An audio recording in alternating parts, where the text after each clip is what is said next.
Hello and welcome back to Pac-Man World. In this part we go to the space levels, but first let's talk to our canine friend. Ruff, go fetch more friends. Good boy. Nah, get it? Cause it's a dog calling his owner a good boy. That's ironic and that's funny, right? Right? Oh well, let's go on to the space level. It's one of my favorite worlds in the game. Either this one or the Funhouse world is my favorite. Both of them have really fun level design, but one thing that gives the space levels a little bit more points is the fantastic music. This level has really catchy music right here, but Far Out has one of my favorite tracks in the game, if not my favorite. The only song that rivals it is Down the Tubes in the factory levels, but we'll get to that when we get to that. Now, one thing about the space levels that you probably noticed immediately is it loves to use lasers everywhere. There's also holographic platforms and walls activated by yellow switches that you will see a lot. The blue holographic things. You can stand on them and they turn on and off based on, well, whenever you hit a switch. And one thing that the level loves to do with the lasers is have a lot of timing-based platforming sections. A lot of platforming areas in the space levels work where the difficulty is, running through at the right time. The lasers will turn on and then off. On and then off. Like that one right there that just hit me. That stupid bar on the roof was in the way so I couldn't see it, but there's a lot of timing-based puzzles. Or not puzzles, but, platforming sections like this here. So you better hope that you're good at those, because if you aren't, well, then the space levels are going to be one immense pain to you, isn't it? Alright. Let's see, we got to get these here. And once again, lots of timing-based platforming sections right here. Which, for me, they aren't too big of an issue. Of course, right when I say that, I die, but to me, they aren't too big of an issue, so I don't find the space levels too difficult. At least, the level parts. The boss is a little difficult, but we'll get to that when we get to that. Now we gotta get those pack dots right there. All that timing just for one dot. Really important. And now one thing I wanted to do here was I wanted to turn up the music, or at least turn down the sound effects so I could hear the music better, because as I said, these levels have some pretty awesome soundtracks, so I wanted to be able to hear them a bit better. And when we get to the next level, I will mute my commentary for my favorite part of the song. But like I said a few times earlier, we'll get to that when we get to that. Oh yeah, that's an apple right there, and that's another apple, and what is this? Not an apple. I want my money back. And there's 2 lemons. Alright, rev roll, rev roll, rev roll, rev roll. Ugh. So difficult. I had to wait for that thing to disappear. These time platforming sections are so hard to deal with, Alright, let's get that checkpoint right there and let's hit that yellow switch. A lot of yellow switches in this level due to all the timing platforming sections. And let's get that cherry right there. That is Pac for us at the top. Alright, careful, careful, careful, careful. And rev roll across. Yeah. One thing about the space levels that I found really cool is whenever there is a ghost section, it's always like its own big set piece. Most levels, the ghosts are just kind of like treated as normal enemies that are just, integrated into like a random part of the level. But in the space level, they specifically design the area around the idea that there will be a big ghost section here, not just, let's just throw ghosts in. Probably sounds a little weird the way I'm describing it, but those who have played the space levels probably know what I'm talking about. The ghost sections are all really cool, because very often you'll hit a switch, and an entire maze-like area will unfold right in front of you, and then the ghost will appear, and it's really epic the way it's done. I like it. Now, one weird thing about the space levels is there are a lot of sections where I think the game designers didn't accommodate for the fact that butt bouncing lets you go higher than the average jump. So there are a lot of sections where you can tell they wanted you to play it a certain way, but when you just butt bounce to the top, it actually makes the entire section a lot easier.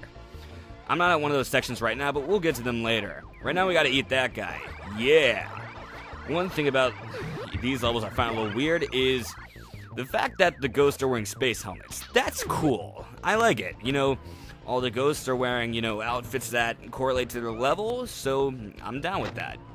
But the idea that when Pac-Man eats the ghost in this, not only does he eat the ghost, but he eats a glass space helmet, that just sounds really, really painful. I mean, unless Pac-Man's saliva is like acid and it can just completely disintegrate the glass, that's gotta hurt doing that. He is really dedicated to eating those ghosts, aren't he?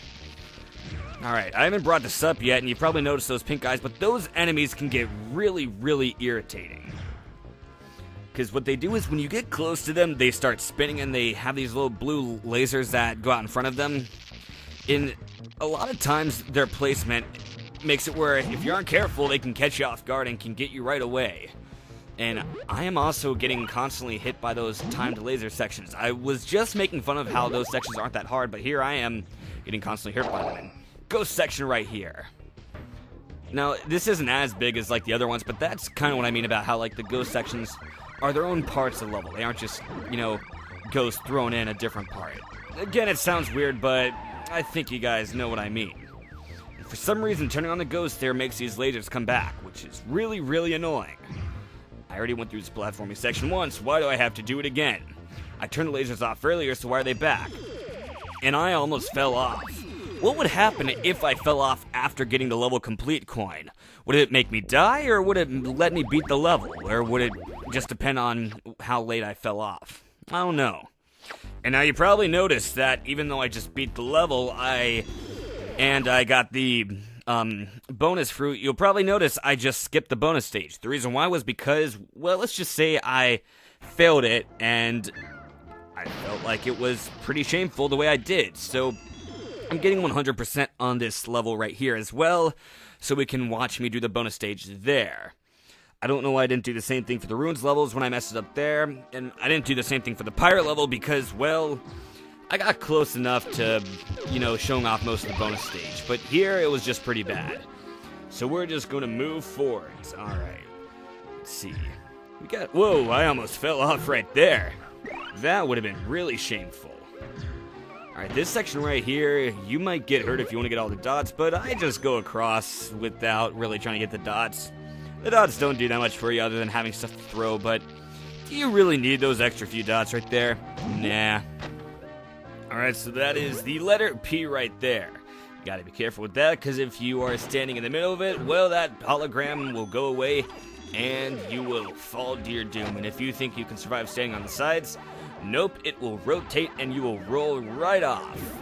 Boom, boom, and kaboom. 800 points. One thing I haven't mentioned yet that a lot of fans of Pac-Man probably have guessed by now, or you might have just noticed it by looking at the score I get every time I eat a ghost, is that whenever you eat a ghost, the number of ghosts you eat on one Power Pellet increase each time. I just pronounced it Power Pellet. I don't know why I did that, but when you eat your first ghost, it is 200 points. When you eat your second, it's 400 points. The third, 800, and the fourth, 1,600. And I think if you could successfully get a fifth, it would be 3,200? Yeah, 3,200, but I'm not sure. I feel like I've done it before, but I could be wrong. Maybe it's just not possible. And now I could go on right there, but before we do that, I gotta get some letters. Actually, no, I gotta get a Galaxian. Should I go back? What should I do? I'm trying to think. Do I really want to go forwards, or do I want to go back? Nope, I'm gonna go forwards. I was just trying to remember if I missed any letters, so that's why I stood there for a while. And now this is a cool set piece right here that I actually kind of played a little weirdly in this run-through, because I forgot a part. Now, the trick with this is that you can just simply ride this Revroll helicopter platform up, but there's a lot of collectibles on the side. So what I normally do is I go up to the top, hit the switch, and then when I go down, I go into each area. But if I recall correctly, instead of just hitting the switch now like I should have, I just go straight on down without doing that. Why I did that, I have no idea. So I kind of screwed that up. Those guys right there, you can't butt bounce on them, and I don't think you can rev roll them. The only way to get them is with the super dot smash, which is super annoying. Ow. It's a good thing that the butt bounce can work on slopes, because then I would not be able to pull off jumps like that. Alright, so now that I got all the collectibles, I'm going to rev roll my way back up. Okay, wait. Okay, go up. I love these little set pieces here. This is one part about the space levels I love, how, like I said, there's a lot of timing-based puzzles, but I love it when it's on the helicopter platforms, how it's like, you got to keep on mashing the button to make sure you don't keep on going up. Something about it looks really funny, the way Pac-Man's shaking up and down. I don't know what it is. Whoa. Oh, I fell down. Gotta get back up. And I'm back up, and that's the letter A. Now, here's what I forgot to do that was really stupid. Look, I went all the way back down, and I forgot to hit the butt bounce pad, and I start to head back up. So then I'm just heading up like I, wasn't doing anything wrong. I'm just going to go up, and I assume that got me the key, even though I forgot to grab it. And all of a sudden I was like, wait a second. Oh, you've got to be kidding me. I forgot to get the key. So then I go all the way back down. Fast forward. So what happens is you hit that switch down there, and it makes the key appear right next to it. The switch I forgot to hit. And then you go back up, and you rescue him. Many thanks, my friend. I must be going. Oh, good. See you later. That was frustrating for getting that key right there. I don't know why I made that mistake. I guess I just did or something. Alright, let's go on later into the level. It is one of those rare times where the key is really, really close to the friend you want to save. I think the only other exception I can think of where it's like that is the ruins level, but even then it's a bit of backtracking. Actually, I guess the factory levels kind of does it, but not quite as much. Alright, let's use that apple to get Pac. And let's head to the right as well. One little detail about the space levels I really like, and I'm not sure if you can see it on this video or not because, well, the quality, is never as high as the original TV video that you see when you play a game. I'm tripping over my words here. Is that in the space levels, each level has it where the stars move in a slightly different way. In the first space level, the stars are always moving from right to left. So the idea is, you're on this ship that's always moving to the right. In this level, the stars are always going directly towards the camera, so it's like you're in this space station that's always moving forwards. And then in the next level, they stay still, which is less exciting, but I can't complain. It's just a little bit of difference. And I hate that right there because, look, I grab on the platform, but the asteroid hits me and I roll off and I die. Well, you know what they say. You gotta spend lives to make lives, or something like that. That one-up right there is a death trap, but at least your one-ups balance out after you grab it. Alright, let's hit that platform and get that other A right there. Pac-Man. And I do not like those diagonal asteroids. They always hit me when I try to make jumps. It's really annoying. Alright. Now one little thing is if you go to the right here, hey, it's a free man. I'm like one of the few people that doesn't call one-ups in arcade games free mans. A lot of people do that, and I've never really understood why. That was the only time you'll probably ever hear me say that, and that was because I intentionally tried to use that phrase so I could get on this digression. Why do people call it free mans? I mean, I guess it kind of makes sense, but I always find it a weird phrase. Another free man right there. And this is one of my favorite sections in the whole game. Hit a platform, whoa, the ground's moving, what the heck, ghosts everywhere, and I died. Okay, well, that last part wasn't supposed to happen, but this is what I'm talking about, how it's like the ghost sections are their own big set pieces. This entire area is dedicated towards the ghosts being here, and it looks so awesome. Ow, that hurt! And I just love these little sections like this that, really kind of give it a throwback feeling to the original Ow! It's the third time I ran into a ghost in accident. Kind of a throwback feeling to the original Pac-Man. It's nice, because as much as I love this game, it feels nothing like the original Pac-Man with a few exceptions to the fact that it's well a platformer. So I like the fact that the space levels has a lot of sections like this to really give that old feeling. Pac-Man World 3 kind of tries to do that with all these ghost sections where you have to eat the ghost to continue, but I think that game overdoes it a little bit, but we'll get to that when we get to that. Yes, I'm going to have to let's play that game sooner or later, and I am not looking forward to it. I don't hate that game, but just in comparison to World 1 and World 2, it's nowhere near as good. All the cool, fun platforming that this game and the second one have are just thrown out the window for a lot of combat sections that's boring and monotonous. It's irritating, but time for the bonus stage, so let's get out the digression now. The catch with this bonus stage is you gotta get all these fruit on this holographic platform right here before it disappears. If you don't go as fast as you can, it will disappear and you will fall. So now let's get onto that rev roll platform right here. Now we gotta do it on the second level. There's 3 levels in this entire special stage. It's a little different each time. The first time, there's a middle platform that goes from left to right. This time, there's a middle platform of the holographic platform that goes from top to bottom. So you gotta think about it a little differently. Now on the top platform, it makes kind of an X shape. Actually, it's not like an X shape. It's like an X shape with a plus sign added on top of it. So you can go at it from any angle. It's kind of weird how the top section is the easiest part. But now that we got this, let's get off quickly. All right, let's get that one up in the middle, and that is a 100%. Yeah! This is probably one of the easier special stages in the game. I find it weird how, honestly, two of the hardest special stages are the first two, the Pyro one and the Ruins one. I find those ones to be harder than the Space one, the Funhouse one, and the Factory one, which are the next levels coming up. Ugh, I'm yawning, I don't know why, because I'm not tired. It's the middle of the afternoon right now.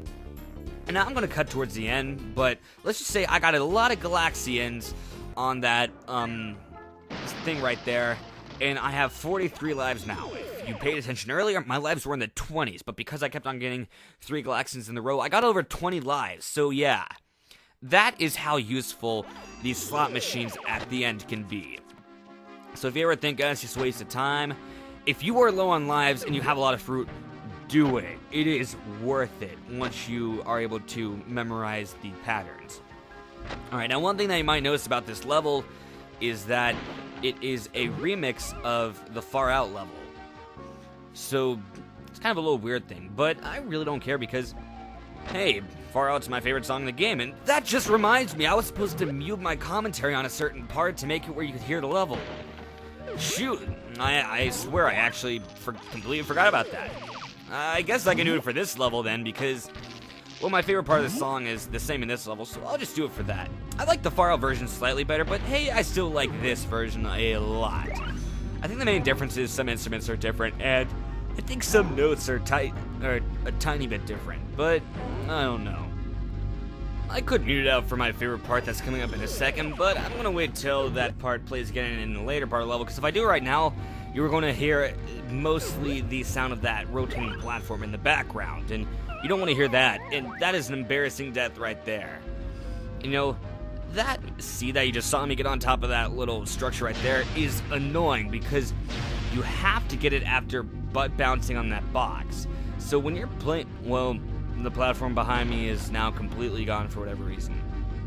Anyways, when you get that seat right there, you have to butt bounce off the box to get it, but when you're playing the game for the first time, you might not necessarily know that, so you might butt bounce on that thing and just not realize that that's the only way to get the C, and then you fall down, and then you missed your chance, you can never ever get it back. Now, one thing about this segment that I like is the fact that if you fall down in the middle, it does not count as a bottomless pit. Instead, it just teleports you back to the beginning of this area for whatever reason, like right there. It just takes me here without making me lose any health or any lives, which I don't know why they did that, but hey, it's a cool little thing, because one thing I like to do in this area is when the platforms in the middle were rotating like they were at the beginning, I like to see how long I can butt bounce on them without falling off. If you were to watch me do the beginning of this area in this video, you will notice I was doing that just then. I just wasn't talking about it yet because I was on that little tangent about getting that letter that's on that ledge. But anyways, this is another little ghost set piece that I like here. How you got the ghosts going around here, and you have these spinning platforms that you need to center, and when you hit the button again, it flips them over like this, and it makes a teleporter thing appear in the middle. So let's go to that, and it will take us to the next part of the level. In teleporting now. And now this is a section where you can tell that the game developers really didn't think about the fact that you can just, butt bounce to skip parts of the level, because I think I was checking if there was something down there, but there wasn't. Because the way they clearly want you to do this part, they want you to jump around like that. Like so. But they seriously weren't thinking about the fact that I could have just butt bounced all the way up. Now, in the video, I'm not doing that because I felt like, playing the game the way most people normally would. But when you know about that whole butt bounce thing, it's really just, it kind of makes that whole challenge right there trivial. And I died, in case you didn't notice. But yeah, and it's like, sometimes I wonder if, the game designers just forgot about that. I mean, the game clearly teaches you about the way butt bouncing works, and the game clearly tells you you go higher when you butt bounce. But it's like they forget that happens sometimes, and they design these platforming segments around the fact that, oh, well, you'll have to do it this way. But then when you actually play the game, you're like, oh, I can just butt bounce, so that entire platforming challenge is non-existent. Camera angles! Sorry about that. Anyways, back on this. I'm not having one of my better runs of this game, even though I did have one of my good Anubis Rex runs in the last part, how I didn't die on it. In terms of other stuff, I'm having a lot of embarrassing deaths in this playthrough that I normally wouldn't have. I guess it's what they call the recorder's curse. Now time to get through this part without dying due to camera angles. As much as I love the whole, 2D feeling that this game has through the camera being focused this way, it can at times be a little disorienting and can result in unwanted deaths like that right there. But anyways, moving on. Badoing, badoing, badoing, badoing, badoing, badoing, boom. That's another little area that you can just, head down there, find some more collectibles, but I'm not doing that for the sake of this run. Alright, now one question I have about these levels is, whenever you see all the 4 classic Pac-Man ghosts together, you see the blue one, the red one, the pink one, and the orange one. Is that supposed to be Inky, Blinky, Pinky, and Clyde, or are they just supposed to be other ghosts that happen to be the same colors? Because, well, all ghosts look the same, other than color swaps, so is that supposed to be the classic ones, or is it just they happen to look like them? And that's another weird thing about this game. The fact that I don't know if this game does it, but World 2 and World 3 does it. The fact that the red ghost and the orange ghost switch normal names. I'll talk about that later in a little bit, but right now I have to do something that I haven't done this entire playthrough. That's right, going in a maze. Alright, so let's warp ourselves in here, and let's get going. This is what the mazes in this game look like. This is the only one I will do in the entire playthrough. And the main reason why is because, well, when you've seen one, you've kind of seen them all. There's a little minor difference here and there for each maze, but this is a good idea of what it's like. Basically, it's like a classic Pac-Man maze, except you have health instead of lives, and as I mentioned earlier, when you lose a life or health, it takes away from your actual, normal level life and health. So if you were to get a game over in the maze, well, too bad for you. You just got a game over in your regular level, and I just died there. So see how I had 41 lives, now I have 40? That affects how I do in the levels, so yeah. And the other catch with these mazes is the fact that there are in-maze obstacles other than the ghost. And this one is falling asteroids. The worst one by far is the one with red and green lasers. I'm not showing that one off. I might do it in an extra video. And since I just stated that without really thinking about it, I just obligated myself to doing one of those extra videos whether I like it or not, because I would be a letdown if I didn't do one. But anyways, so yeah, that maze is horrible. But one interesting thing about the maze is that they always, the background song is always one of the level themes, except it's slightly lower pitched than the rest of the levels. In fact, it's actually the other way around. Every single level in this game, the music to it is slightly pitched up compared to how it should normally sound.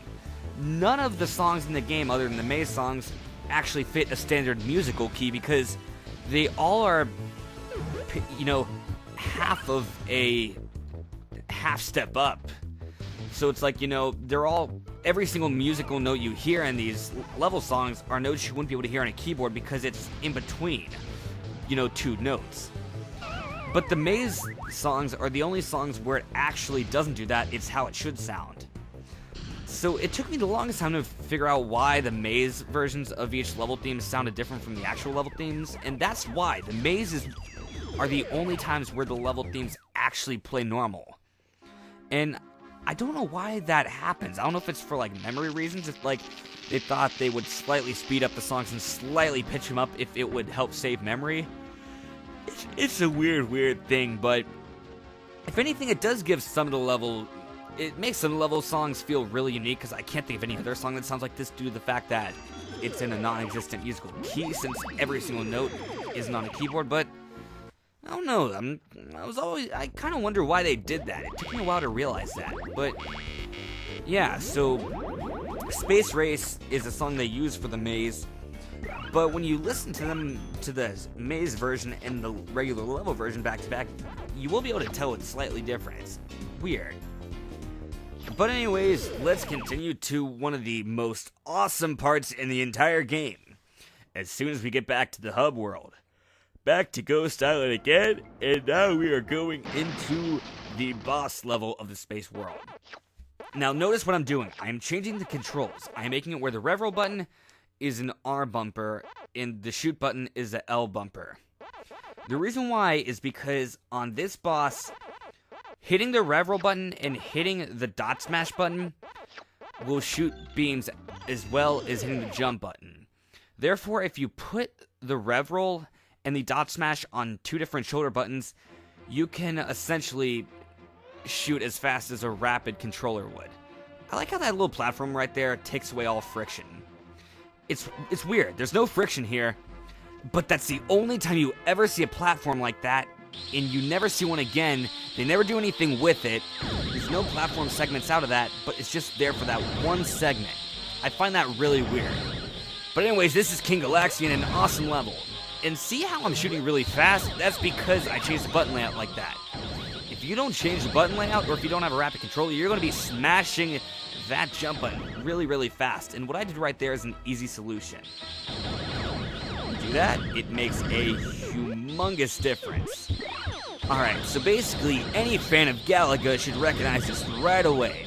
Or Galaxian, but it's more of a Galaga reference despite the name being King Galaxian. Basically, the idea is Pac-Man is on this ship and he must destroy any enemies within his way. And this is what I like to call an example of doing a change of gameplay level right.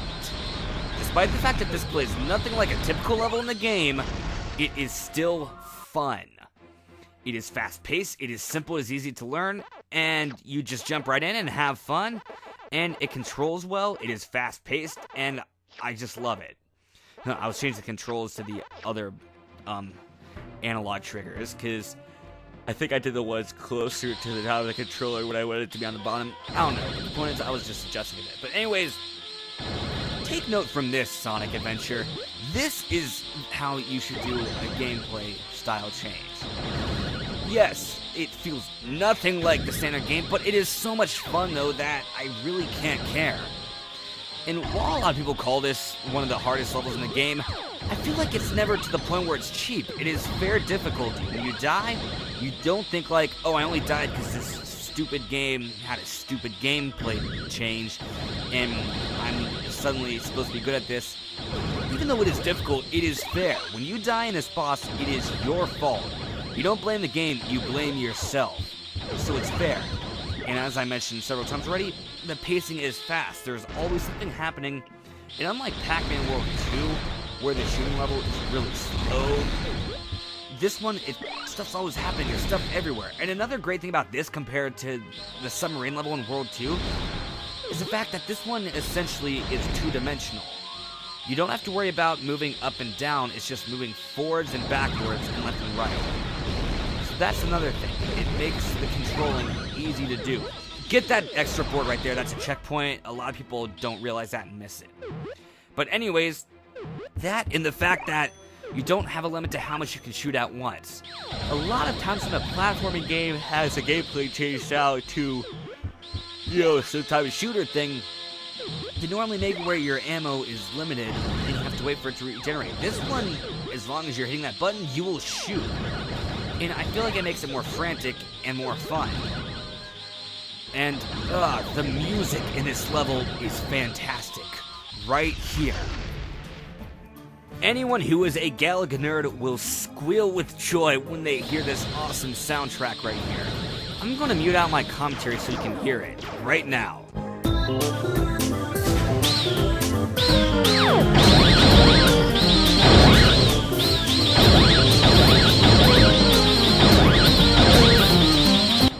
That's right, it is the song from Galaga right there, and it is an awesome remix. I just love this boss, and I love everything about it. I know some people call it too hard, but you know what? I'm fine with it. Yes, it's harder than the upcoming bosses in the later levels, but it is so much fun. Now, you do not want to be caught in that track. You do not want to be caught in that tractor beam right there, because if you get caught in it, that ship will pull you up, and you will get damaged. And getting damaged in a fight like this is not good. The only way to get health once you get to this part of the fight is every time you destroy another eye, you regain one piece of health. But other than that, you gotta make sure you don't lose much, because once you lose a piece of health, you aren't getting it back. Unless, like I said, you defeat an eye. And now this is borderline bullet hell right here. There are a lot of gunshots going at you everywhere, and you gotta be on your best dodging in order to survive this boss. Now for these parts, I like to get really up close to the eye and just spam the attack as fast as I can. And if you do that whole control thing I mentioned earlier where you change, the button layouts, it makes this part a hell of a lot easier. Now this stage I don't like right here, the fact that enemies get these shields that appear whenever you shoot them, and they go away after a few seconds. I find that a little annoying because, I feel like it slows down the fight a little bit. I don't mind adding more difficulty, but I feel like this was a bit of an annoying way to do so. But yeah, the catch with this boss is it's destroy one of the 4 eyes, and then shoot some Galaga ships, and do it some more.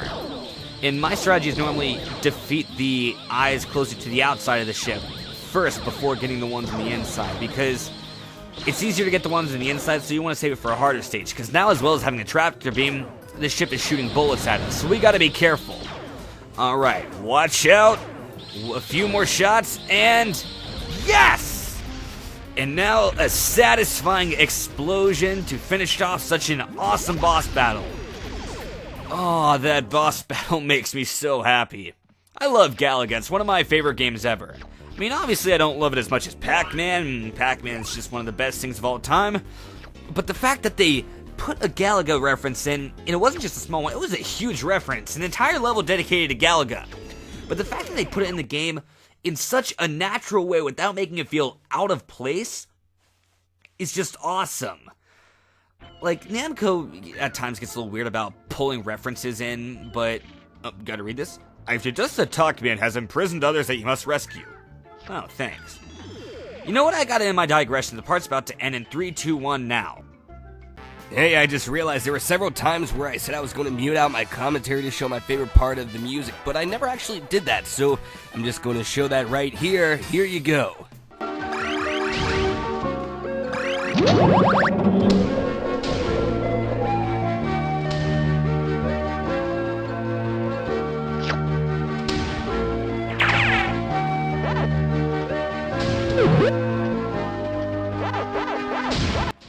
Ah, that part is so soothing and catchy. Well, now's the end of this part for real, so see you in the next part.